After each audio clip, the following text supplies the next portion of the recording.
How's everybody else? Everyone I associate with is thriving in abundance, limitless. Hello, welcome. I'm Holly, and I'm here to react to Love and Marriage Huntsville. Let's get started. So it opens up with Melody down to her office on the phone with her event coordinator, and then talking about Martell and how he brings the drama, which they mutually bring drama. Tiffany is pulling up to meet Melody down to her office. So they're discussing Tisha and the conversation they had down to the networking event. The problem with this scene is I'm not too interested in Tiffany at all. So I'm disinterested in their conversation.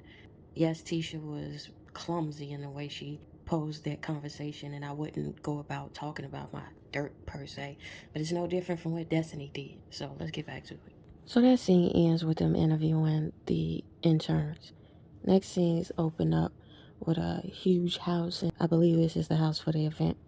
So it is the house where she's going to be premiering her video and the one she shot the video at, and they are down there preparing for the premiere. Melody Holt is a lame, but anyway, she got the interns down to the house to help her prepare, and she's telling, assuming her assistant, to now take it easy on the intern and whoop de whoop and boo wop the web.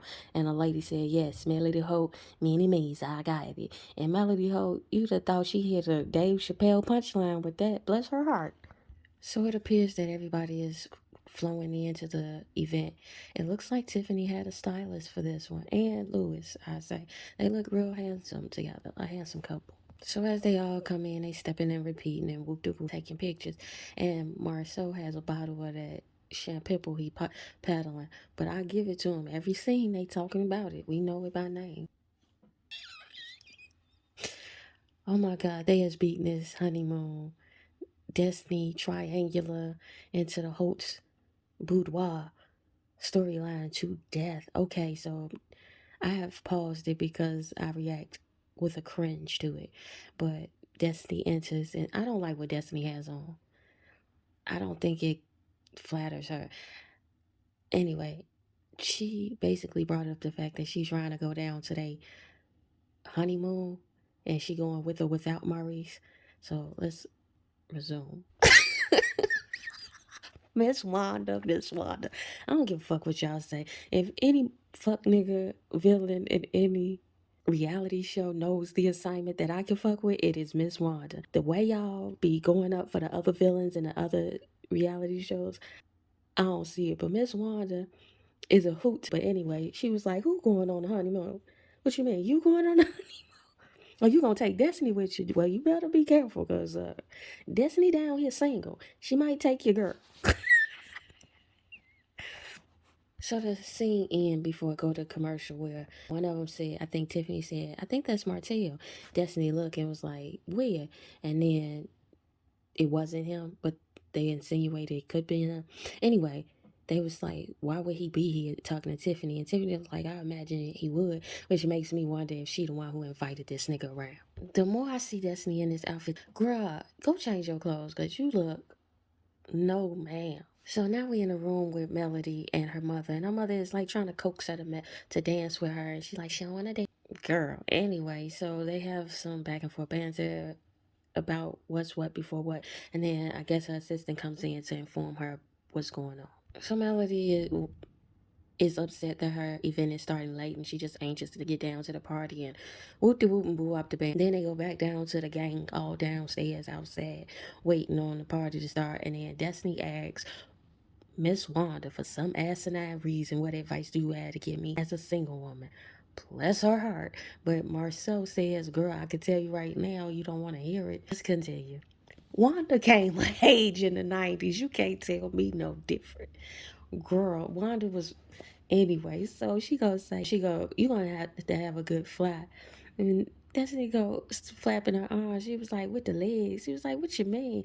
And then she get the Tootsie Roll. If y'all take Miss Wanda for a hoot that she is, y'all, some of the shit she say, y'all would not take serious. But anyway, she get to saying you gonna have to have good legs. You gonna have to have a good tootsie roll, basically. Girl, please. Miss Wanda hit it in 93 was her peak. It had to be 93, 94 at best. Miss Wanda out here proceeding like niggas do. No, it's just me. I got a husband and a boyfriend. It's just me. They don't have nothing on the side. I be the number one in their lives. Sound like Martell. So, Kimmy, like a hit dog. I don't know if it's editing, but they made homie look like a hit dog. But out of nowhere, she goes, seems like we always go to the side pieces and all of that and whoop de woo in the conversation. And it's like, girl, let this shit roll off your back. Dost thou protest too much? Why dost thou protest too much? What the hell is going on down there? So they had a voiceover where Tisha is on this recording. Anyway, in the voiceover, so let me start from the beginning. Kimmy then, after she has to holler, she brings up how Patricia was supposed to slide down there to the party. And it was like, y'all know Patricia. And Tisha was like, yeah, we know Patricia. And she get the roll in her neck and whatever, talking about in the voiceover. She basically says that Marceau's other brother was married to Patricia. This is all getting very incestuous. But Marceau's other brother was married to Patricia and broke his heart. But I don't understand why she's so invested to have an attitude against the woman. But I'm also now weirded out. Was she married to the other brother when she hooked Kimmy up? This is getting more and more convoluted as the strings unravel. So Kimmy proceeds with this conversation that should never have been posited, but it is. Patricia would have been the one to come down and co-sign the fact that she was the one who introduced Kimmy to Maurice and would validate the fact that she was not a side chick. And Wanda go, were you? And then Kimmy go, absolutely not. The problem with this whole conversation is nobody asked for it, Kimmy. Now you're just making, it's almost like pleading your case when you weren't even on trial, beloved. We don't give a shit. Kimmy, homie. Here's what I'm not. Okay. So Kimmy is putting a lot of energy into this to the point where, and maybe it's edited. Maybe it literally came up earlier in the conversation about being side pieces. I was under the impression by the way it is being shown that they were talking about Miss Wanda giving advice to Destiny about how to keep a man, and she was talking about her boyfriend and her husband and how they don't have other women. She was the only woman. I believe the side piece they was talking about was her boyfriend. So Kimmy's interjection into this conversation is unnecessary. And it's like, well, who are you? I'm starting to wonder where in the narrative that she felt like, where in her life is she experiencing people calling her a side piece? Because to be honest, the public don't give a shit. So who is she laying this case out for? Who brought her up on charges? And why is it necessary? And why is she so frustrated? So Miss Wanda's two steps her ass down them stairs to go speak to Miss Vanessa and take her to her side. And Miss Vanessa retorts, do I have to? Miss Wanda's TV gold for me. Anyway, it's the stupidity of it that makes it gold for me. So anyway, they walked to the side to have a discussion. And they began to say, are we on good terms? Woo doo woo boo wop the bam. And Melody mother go, just don't give mine no advice. And I don't give yours any advice. But they're talking about their kids, like their children.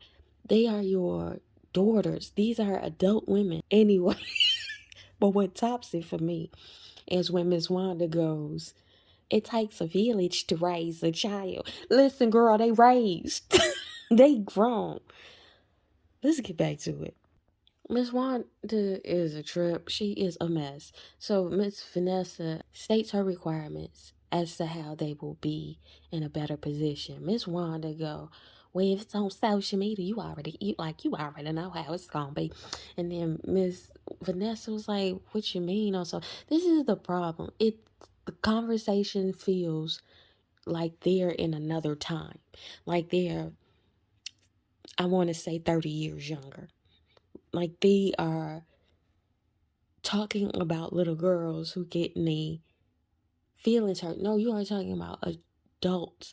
And even if Miss Wanda, for whatever requirements she has to be cool with Miss Wanda, that is her right.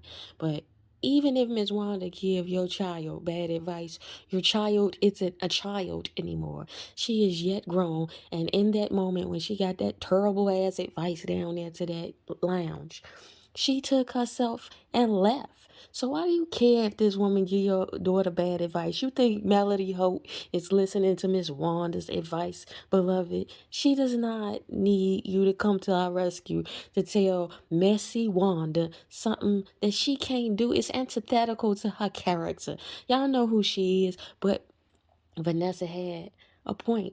You can't say you know who I am as a pass to being rude. But at that point is when y'all then take responsibility and saying, I'm not going to entertain her. Let's continue. Miss Wanda, G. She is next level, like game playing, video game playing, messy. She don't even realize the point because she being messy. So Vanessa says the rumors that Marceau has on him and how that don't need to come out. She don't need to talk about that. And then Miss Wanda goes, they also say he got like adding to the rumors. Girl, see, this is why it's a dichotomy of her being a hoot for me. It's entertaining, but I would imagine those who got to experience her being a hoot think it's toxic. So while it's entertaining to me, I would never encourage y'all to engage in it. Y'all can see this toxicity coming a mile away. It still wears a French robe. Girl. Though I feel like Tisha mama is messy. I think she came to Vanessa in good faith. And really wanted to be cool in the end with Vanessa. Vanessa is like, girl, I know you for your works. So let's just keep it above board. I ain't gonna throw arms around you. But I'm for sure gonna like keep it cute. Cause it's an event. So they all sitting on the couch, the ladies, Tisha, Tiffany, Destiny, and Kimmy. They're about to discuss the conversation between Tiffany and Tisha down to the networking event. So we catching Tiffany in a lie. So Tisha went down there and brought up the fact that they had this conversation. She said she wanted something more, something different. And Tiffany said, I didn't ask for something more. I just said I wanted something different. They replayed it. I might have missed this last episode, but she worded it as if, since Tiffany frames herself as transparent, discuss a time. And I don't even understand why she had this question for her, because it's like a job interview question. Discuss the time that you came through some adversity, ooh, wop the bam. And then they caught Tiffany down there saying what Tisha said. She wanted more and something different. Continue. What is wrong with her saying she need more? Why is she saying, no, I'm not asking for more? What's the issue with that? So basically, Kimmy was like, girl, since you realize you don't want to spill all your tea, you shouldn't be trying to force nobody else to spill their tea. And you should have empathy because that's what you want extended to you, because you ain't trying to spill no tea. They calling her a hypocrite, and she is being hypocritical. So they keep trying to confront Tiffany down there about her lack of transparency in all settings. And she's saying how messy it would be to ask her particular questions. And in an effort to try to, I guess, turn the question around on them to show them how messy it is, she brings in Kimmy's son as a way to repose the question, but it doesn't invalidate what they're saying. You have sat in many settings bringing up everybody else's business in their face to a collective, which they didn't even know you. And now that y'all getting to know each other, they can't ask you them same type of questions without you feeling like it's messy. So if it is messy, why don't you feel uncomfortable asking those type of questions? I beg to differ. Destiny says share your dirt too. Tiffany need a hairdresser. So Tiffany down to the confessional being a hellacious hypocrite, because how you met them is by your own description of what you don't want to happen to you. Everything you said down in that confessional about how you shouldn't take this time to share somebody or ask those questions in this type of setting, you did that down to Destiny's birthday when you ain't know near none of them, and they was trying to get to know you, and you threw their life in their face. It's the same thing. So now it's this transparency. It isn't. It's very well isn't transparency. Melody is corny as oh, get out. Anyway, so when she was up in the room, she kept complaining about, I just want the dog and I want to go downstairs. So she come in with this dog, girl, and it ain't even no big dog. It ain't like no pit bull, no Rottweiler, something to be like a zookeeper on standby with you. No, just a regular old poodle little thing. I don't know dog breeds, but it's a little dog. So the dog didn't want to come. It was sliding while she was dragging it, and then she premieres the video. Tisha say, in Vegas, you said this song wasn't about Martell. No, this song is all about Martell, and we knew that. So they singing along with this song and bopping to this song. It's a no for me, dog.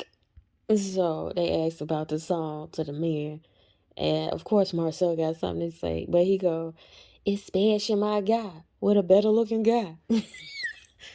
Destiny and Melody make me cringe. I don't know if this conversation is set up by the producers or what have you, but this seems like an inopportune time for this conversation. Maybe it's the only time Destiny can catch her. But Destiny take Melody to the side and was like, girl, I'm a little mad at you because you be dismissing the fact that I don't got no village. And then she goes into the spiel about being a mother. I'm assuming because she's not originally from that space, she don't have family down there like that where she can do what Melody can do, whereas utilize both sides of her family and her husband to take care of her children. But I don't understand why this is the time for this conversation.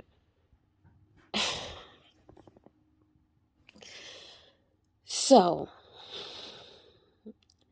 Destiny is complaining about her village and saying that she feels it's dismissive when Melody says, oh, it'll come. Her village will come.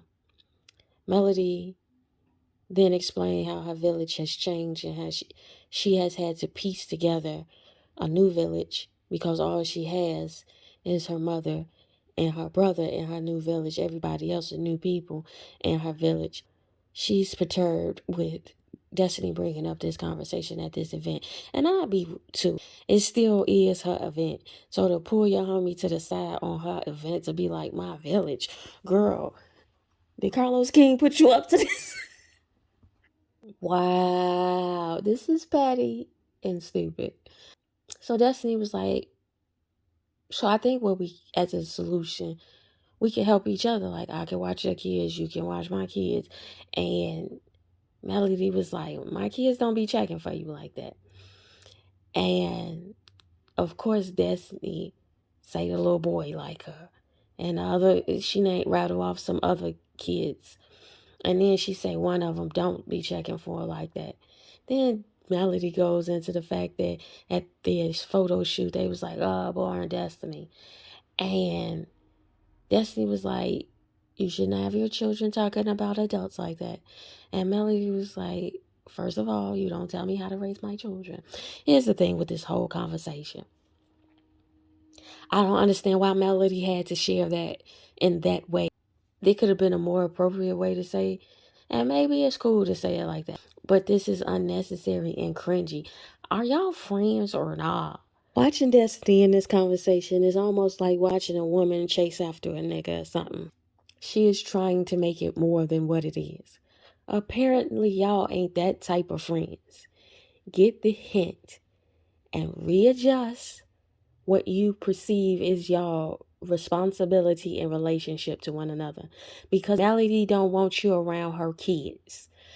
Secondly, Melody wants this to be a relationship where she don't want to lean on you, but you can, at her earliest convenience, lean on her. So take the hint for what it is and keep on pushing. So Melody down to the confessional talking about why would I want to hit up a person who's divorced with a baby?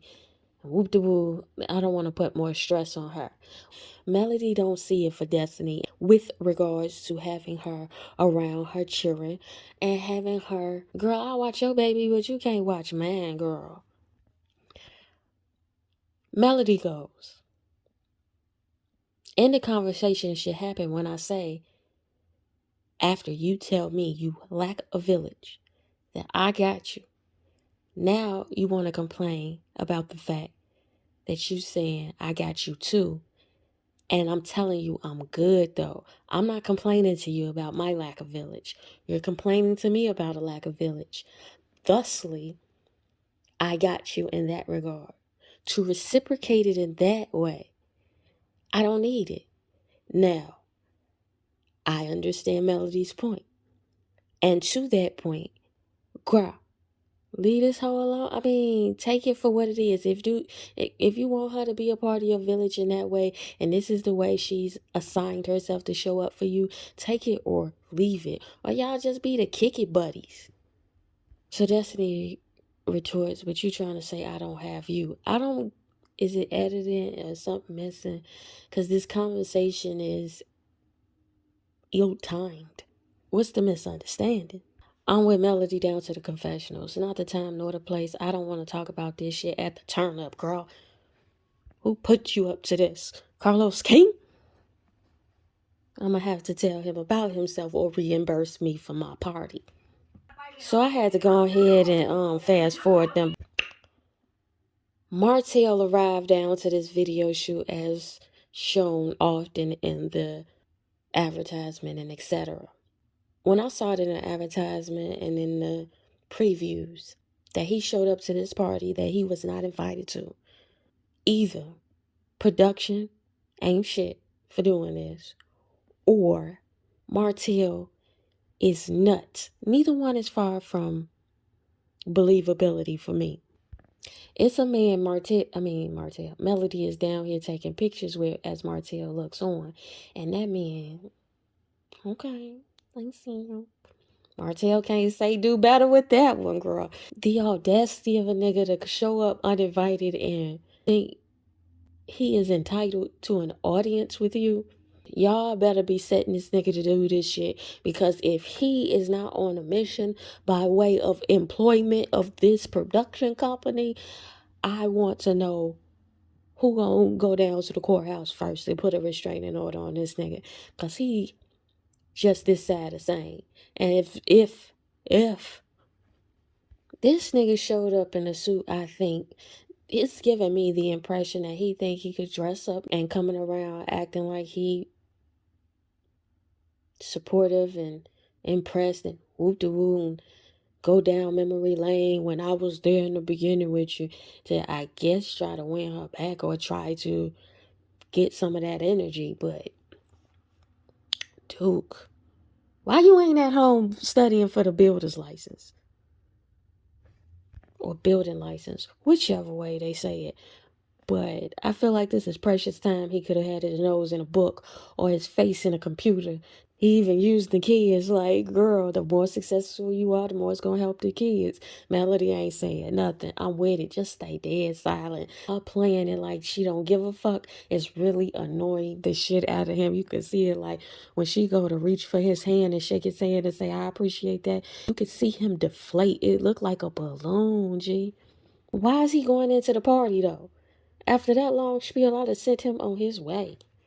So Martell go down to the confessional and goes on to say how he supports Melody, woo wop the band, and how he's not supportive of message in the song, but the song, whatever. He's supporting Melody. He want her to make money, and he's been there since the beginning. Basically saying he paid for everything to get her in a position and travel to be and wear whatever she wears. Whoop de whoop de woo up the bam, nigga. It's called being a husband. Congratulations. I guess he wants us to give him kudos for what he was supposed to do. He basically says the song is about him. So should he get percentages of it, maybe 50%, he should send his lawyers down there to check up on it. If that was the case, all of Taylor Swift's ex-boyfriends would be wealthy right now. Boy, stop. It's a song. Everybody writes about a heartbreak. So they basically do the summation of their relationship and bickering, not bickering. This night they got along. Whoop, whoop, fine. Ooh, child. Okay, so this reunion look like it's gonna be what we need to understand. Cause I'm glad Carlos King is down there to the hosting, so he can take a role in the questions. Cause I think he will ask the questions that we really want to get answered. Well, to the ethos, tell the future I said so.